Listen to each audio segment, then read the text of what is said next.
दुसरा एक आत्ताच आरोप झाला आहे, कालच छगन भुजबळांनी आरोप केला की अंतरवाली सराटीमध्ये जेव्हा तुमचं उपोषण सुरू होतं तर ते उपोषण सुरू असताना तुम्ही रात्रीभरची वेळ मागून घेतली, उद्या सांगतो, आणि मग त्याच रात्री एक बैठक झाली, शरद पवारांच्या पक्षाच्या नेत्यांसोबत तुमची बैठक झाली आणि मग रात्री छतांवरती दगड जमवले गेले आणि दगडफेक करण्यात आली.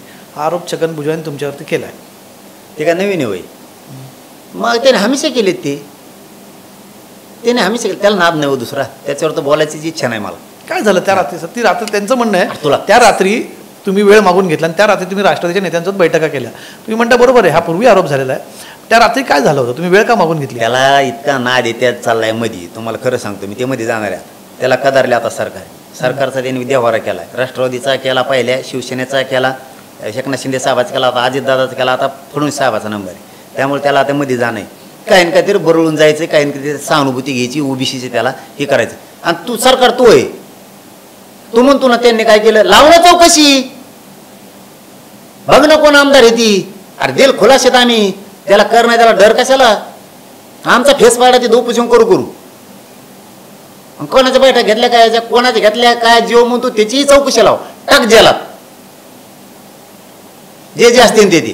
तुमची नाही हो, कुणी नाही. मग त्या रात्री काय, त्या रात्री तुम्ही फक्त आराम करत होतात? काय झालं त्या रात्री? अहो काहीच नाही म्हणतं तर त्याचं काय ऐकता राव?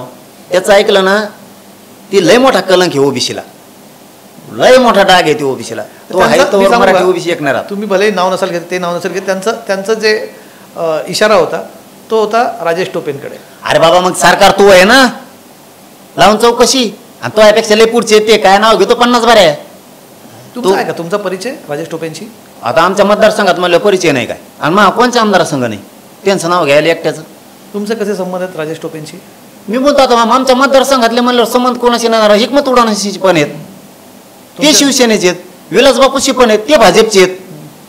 मग तर माझे सगळे पाहू, एक नेता नाही असं राज्यातला की त्याचा संबंध नाही. तर संबंध जोडून नाही चालणार तुम्हाला, संबंध जोडून नाही चालणार, संबंध जोडून नाही चालणार. कारण संबंध प्रत्येकाशीच आहेत.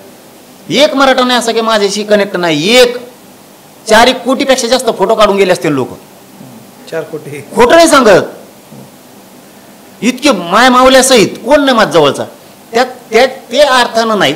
सरकार तुझं आहे ना, घर चौकात चल, कोण आहे ते बघ.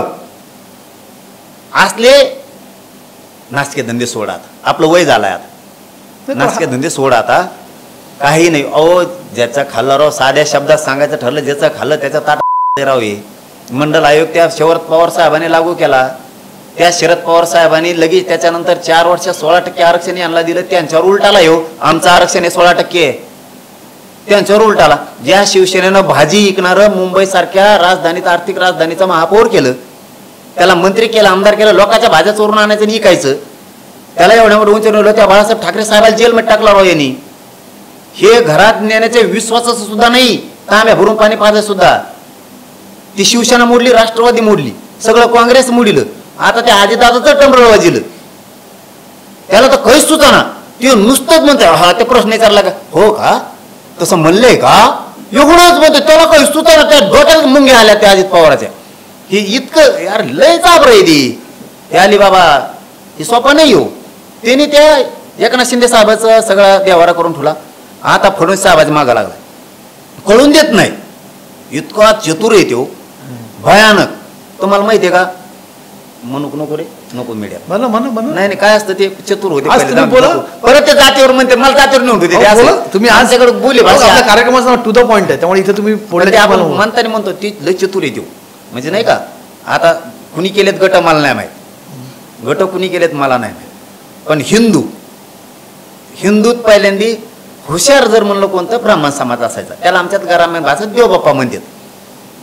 ग्रामीण भाषेत आम्ही देवबाप्पा दिसले की एकामेकाला पोरं माणसं म्हणतात पाय पुढे द्यावा, म्हणजे ते असे ग्रामीण भागात भाषा आहे.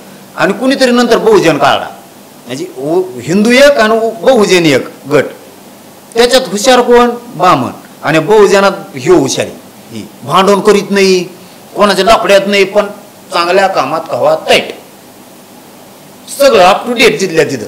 करा तुम्ही भांडणं, हे ऐकतं पाहिजे सगळं. हे असे बहुजनातल्या सगळ्यात हुशार हे, आणि हिंदू सगळ्यात हुशार ते. पुढं येणार नाहीत, मागं नाहीत, बाकीचं आता नुसते गोटे. एकामेकाला कुठं कौरवी. म्हणजे मी एक सत्य हे सांगितलं परत मध्ये जातीवाद का, कारण काही टांबराळे लगेच सुरू करतात.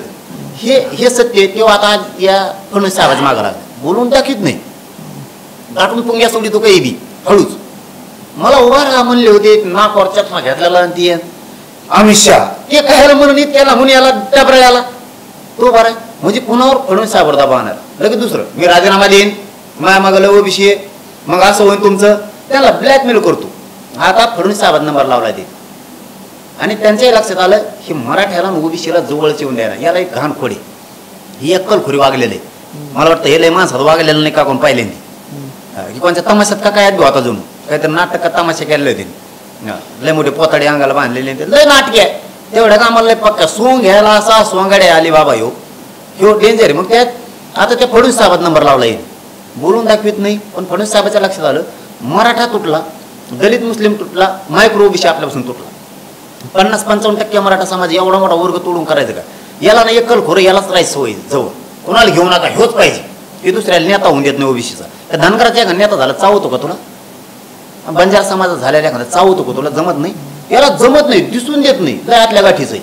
हळू काहीतरी ते बारीक शेंगदाणे खाल्यावर कसं तसलं लई सगळ्या खोलीचा नाश करून टाकतो, सगळे नाक दाबून बाहेर पडलेले पाहिजेत असले, आणि याला चॅक्टर राहायचं तिथं. मग ते फडणवीस साहेबांनी केलं ही खौट शेंगदाणा, आता मात्र याचा बी गेम करावा लागतो.